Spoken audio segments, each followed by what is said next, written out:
Court ಒಂದು ಮಹತ್ತರವಾದಂತಹ ಒಂದು ತೀರ್ಪನ್ನು ಕೊಟ್ಟಿದೆ. ಇನ್ನು ಮುಂದೆ ನೀವು ಮದುವೆಯಾಗಿ ನನಗೆ ಇಷ್ಟ ಇಲ್ಲ ಅಂತ ಹೇಳಿ ಡಿವೋರ್ಸ್ ಆಗ್ತೀರಿ ಅಂತಂದರೆ ಹೆಂಡತಿ ಗಂಡನಿಂದ ಒಂದು ಜೀವನಾಂಶವನ್ನು ಏನು ಕೇಳ್ತಾಳೆ ಅದನ್ನು ಕೇಳಬಹುದು. ಆದರೆ ಯಾರು ಕೇಳಬೇಕು ಯಾರು ಕೇಳಬಾರ್ದು ಅನ್ನೋದನ್ನು ಕೋರ್ಟ್ ಹೇಳಿದೆ. ಈಗ ಪತ್ನಿಗೆ ಜೀವನಾಂಶ ಕೇಳುವಂತಹ ಒಂದು ಅರ್ಹತೆ ಇಲ್ಲ. ಅದು ಯಾರಿಗೆ ಸಂಪಾದನೆ ಯಾರು ಮಾಡ್ತಾರೋ, ಯಾವ ಹೆಂಡತಿ ದುಡಿತಾ ಇರ್ತಾಳೋ, ಆರ್ಥಿಕವಾಗಿ ಅವರು ಸಬಲರಾಗಿರ್ತಾರೋ ಅಂತಹ ಹೆಂಡತಿ ಅಂತಹ ಮಹಿಳೆ ಜೀವನಾಂಶವನ್ನು ಕೇಳೋ ಹಾಗಿಲ್ಲ ಅಂತ ಅಲಹಾಬಾದ್ ಕೋರ್ಟು ಮಹತ್ವವಾದಂತಹ ಒಂದು ತೀರ್ಪು ಕೊಟ್ಟಿದೆ. ಮಹಿಳೆಯೊಬ್ಬರು ಸಂಪಾದಿಸ್ತಾ ಇದ್ದರೆ, ಆರ್ಥಿಕವಾಗಿ ಅವರು ಚೆನ್ನಾಗಿದ್ದರೆ, ತನ್ನನ್ನು ತಾನು ನೋಡಿಕೊಳ್ಳುವ ರೀತಿಯಲ್ಲಿ ಅವರು ಸಮರ್ಥರಾಗಿದ್ದರೆ ಅಂತಹವರು ಜೀವನಾಂಶವನ್ನು ಕೇಳೋ ಹಾಗಿಲ್ಲ. ತಮ್ಮ ಪತಿಯಿಂದ ಕೋರುವ ಒಂದು ಅಗತ್ಯನೇ ಬರೋದಿಲ್ಲ. ಅದಕ್ಕೆ ಅವಕಾಶ ಮಾಡಿಕೊಳ್ಳಿ ಅಂತ ಹೇಳ್ತಾ ಇದೆ. ಸೆಕ್ಷನ್ 125(1)A ಅದರ ಒಂದು ಅಡಿಯಲ್ಲಿ ಜೀವನಾಂಶವನ್ನು ಕೇಳಬಾರ್ದು ಅಂತ ಹೇಳಲಾಗ್ತಾ ಇದೆ. ನ್ಯಾಯಮೂರ್ತಿ ಆಗಿರುವಂತಹ ಮದನ್ ಪಾಲ್ ಸಿಂಗ್ ಅವರು ಇದ್ದಂತಹ ಒಂದು ಏಕಪೀಠ ಏನಿದೆ ಅದು ಈ ರೀತಿಯಾದಂಥ ಒಂದು ಆದೇಶವನ್ನು ಕೊಟ್ಟಿದೆ. ಸಂಪಾದಿಸುವ ಪತ್ನಿ ಜೀವನಾಂಶ ಕೇಳೋಕೆ ಅರ್ಹಳಲ್ಲ ಅಂತ ಹೇಳ್ತಾ ಇದ್ದಾರೆ. ಹೌದು, ನಿಜಕ್ಕೂ ಕೂಡ ನೋಡಿ, ಈ ಒಂದು ವಿಚಾರದಲ್ಲಿ ಗಂಡ ಹೆಂಡತಿಯರು ಯೋಚನೆ ಮಾಡಬೇಕು. ಹೆಂಡತಿ ಕೆಲಸ ಮಾಡ್ತಾ ಇದ್ರೆ, ದುಡಿತಾ ಇದ್ರೆ, ಗೋರ್ಮೆಂಟ್ ಕೆಲಸದಲ್ಲೋ ಇನ್ನೊಂದು ಕೆಲಸದಲ್ಲೋ ಖಾಸಗಿ ಕಂಪ್ನಿನಲ್ಲೋ ಕೆಲಸವನ್ನು ಮಾಡ್ತಾ ಇದ್ದರೆ, ತನ್ನನ್ನು ತಾನು ನೋಡಿಕೊಳ್ಳುವಂತಹ ರೀತಿಯಲ್ಲಿ ಶಕ್ತಳಾಕಿದ್ರೆ ಆಕೆ ಗಂಡನಿಂದ ಯಾವುದೇ ರೀತಿಯಾದಂತಹ ಒಂದು ಜೀವನಾಂಶವನ್ನು ಕೇಳಬಾರ್ದು, ಪಡಿಬಾರ್ದು ಅಂತ ಕೋರ್ಟ್ ಹೇಳ್ತಾ ಇದೆ.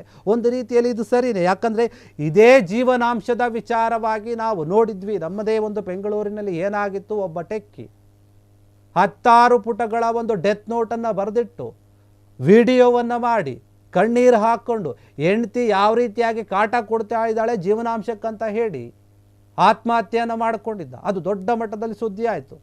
ಹೀಗಾಗಿ ಈ ರೀತಿಯಾದಂತಹ ಒಂದು ಪ್ರಕರಣಗಳು ಜಾಸ್ತಿ ಆಗ್ತಾ ಇದ್ವು ದೇಶದಲ್ಲಿ. ಇದನ್ನು ಗಂಭೀರವಾಗಿ ತೆಗೆದುಕೊಂಡಂತಹ ಕೋರ್ಟ್ ಒಂದು ಕೇಸ್ ಬಂದಿರುತ್ತೆ, ಗಂಡ ಹೆಂಡತಿ ಇದೇ ರೀತಿಯಾಗಿ ಜೀವನಾಂಶಕ್ಕಾಗಿ ಬಂದಂತಹ ಸಮಯದಲ್ಲಿ ಇದರ ಬಗ್ಗೆ ತೀರ್ಪು ಕೊಟ್ಟಿದೆ. ಏನು ಅಂತಂದರೆ ನೋಡಿ, ಇನ್ನು ಮುಂದೆ ಹೆಂಡತಿಯಾದವಳು ತಾನೇ ದುಡಿತಾ ಇದ್ದರೆ, ತಾನೇ ಸಂಪಾದನೆ ಮಾಡ್ತಾ ಇದ್ದರೆ, ಆರ್ಥಿಕವಾಗಿ ಎಲ್ಲ ರೀತಿಯಾಗಿ ಚೆನ್ನಾಗಿದ್ದರೆ ಅವರು ಜೀವನಾಂಶವನ್ನು ಕೇಳಬಾರ್ದು, ಅವರಿಗೆ ಆ ಒಂದು ಅರ್ಹತೆ ಇರೋದಿಲ್ಲ ಅಂತ ಕೋರ್ಟ್ ಈಗ ತೀರ್ಪನ್ನು ಕೊಟ್ಟುಬಿಟ್ಟಿದೆ. ಅಲಹಾಬಾದ್ ಕೋರ್ಟ್, ಹೈಕೋರ್ಟ್ ಏನಿದೆ ಅದು ತೀರ್ಪು ಕೊಟ್ಟಿರುವಂಥದ್ದು. ನಿಜಕ್ಕೂ ಕೂಡ ಇದು ಸರಿಯಾಗಿದೆ ಅಂತ ಹೇಳ್ಬೋದು. ಅವರಿಗೆ ಯಾವುದೇ ರೀತಿಯಾಗಿ ಇಲ್ಲಪ್ಪ ಅವರು ತುಂಬ ಕಷ್ಟದಲ್ಲಿದ್ದಾರೆ, ಬಡವರು ಅಂತ ಹೇಳೋಂಗಿದ್ರೆ, ಮತ್ತು ಮಕ್ಕಳಿದ್ರೆ ಅವರ ನೋಡ್ಕೊಳ್ಳೋಕ್ಕೆ ಕಷ್ಟ ಆಗುತ್ತೆ ಅನ್ನೋಂಥ ರೀತಿಯಲ್ಲಿದ್ದರೆ ಗಂಟ ಜೀವನಾಂಶ ಕೊಡೋದ್ರಲ್ಲಿ ಅರ್ಥ ಇದೆ. ಆದರೆ ಅವರಿಗೆ ಆಸ್ತಿ ಇದ್ದು, ಅವರು ಕೆಲಸ ಮಾಡ್ತಾಯಿದ್ದು, ಅವರು ಹತ್ರನೂ ದುಡ್ಡಿದ್ದು ಯಾಕೆ ಕೊಡಬೇಕು ಮತ್ತೆ ಅಂತ ಕೋರ್ಟ್ ಪ್ರಶ್ನೆ ಮಾಡಿದೆ. ಹೀಗಾಗಿ ಇನ್ನು ಮುಂದೆ ಈ ರೀತಿಯಾಗಿದ್ದಂಥವರು ಕೇಳೋ ಹಾಗಿಲ್ಲ. ಯಾಕಂದರೆ ಕೆಲವು ಹೆಣ್ಣು ಮಕ್ಕಳು ಏನು ಮಾಡ್ತಾ ಇದ್ದಾರೆ ಅಂತಂದರೆ, ಇದೇ ಒಂದು ಜೀವನಾಂಶಕ್ಕಾಗಿ 2-3 ಮದುವೆಗಳನ್ನು ಆಗ್ತಾ ಇದ್ದಾರೆ, ಡಿವೋರ್ಸ್ ಆಗ್ತಾ ಇದ್ದಾರೆ. ಇನ್ನು ಕೆಲವರು ಜೀವನಾಂಶ ಸಿಗುತ್ತೆ ಅಂತ ಹೇಳಿನೇ ಡಿವೋರ್ಸ್ಗೆ ಅಪ್ಲೈ ಮಾಡ್ತಾ ಇದ್ದಾರೆ. ಇವನ ಹತ್ರ ಜಾಸ್ತಿ ದುಡ್ಡಿದೆ, ಹೆಂಗಾದ್ರೂ ಮಾಡಿ ಕಿತ್ಕೊಂಡ್ಬಿಡೋಣ ಅಂತ ಹೇಳಿ ಕೆಲವರು ಕೋರ್ಟಿಗೆ ಕೇಸ್ ಆಗ್ತಾ ಇದ್ದಾರೆ, ಡಿವೋರ್ಸ್ ಬೇಕು ಅಂತ ಕೇಳ್ತಾ ಇದ್ದಾರೆ. ಜೀವನಾಂಶ ಕೇಳುವಂತಹ ನೆಪದಲ್ಲಿ ಗಂಡಂದಿರ ಒಂದು ರಕ್ತವನ್ನು ಹೀರ್ತಾ ಇದ್ದಾರೆ ಕೆಲವರು ಹೆಂಡತಿಯರು. ಈ ರೀತಿಯಾದಂಥ ಘಟನೆಗಳು ಕೂಡ ಆಗಿದೆ ರಾಜ್ಯದಲ್ಲಿ, ದೇಶದಲ್ಲಿ. ಹೀಗಾಗಿ ಇದಕ್ಕೆ ಸಂಬಂಧಪಟ್ಟ ಹಾಗೆ ಈಗ ಕೋರ್ಟ್ ಒಂದು ದೊಡ್ಡದಾದಂತಹ ಒಂದು ಮಹತ್ವವಾದಂತಹ ತೀರ್ಪು ಕೊಟ್ಟಿದೆ. ಇನ್ನು ಮುಂದೆ ಯಾರಾದರೂ ಕೆಲಸ ಮಾಡ್ತಾ ಇದ್ರೆ, ದುಡಿತಾ ಇದ್ರೆ ಅಂತಹ ಹೆಂಡತಿಯವರು ನೀವು ಜೀವನಾಂಶವನ್ನು ಕೇಳಂಗಿಲ್ಲ. ನಿಮ್ಮ ಒಂದು ಜೀವನವನ್ನು ನಿಮ್ಮ ದುಡ್ಡಿನಲ್ಲಿ ನೀವೇ ನಿರ್ವಹಣೆ ಮಾಡ್ಕೊಳ್ಬೇಕು, ನೀವೇ ನೋಡ್ಕೊಳ್ಬೇಕು ಅಂತ ಹೇಳಿ ಕೋರ್ಟು ಸ್ಪಷ್ಟವಾಗಿ ಆದೇಶವನ್ನು ಕೊಟ್ಟಿದೆ.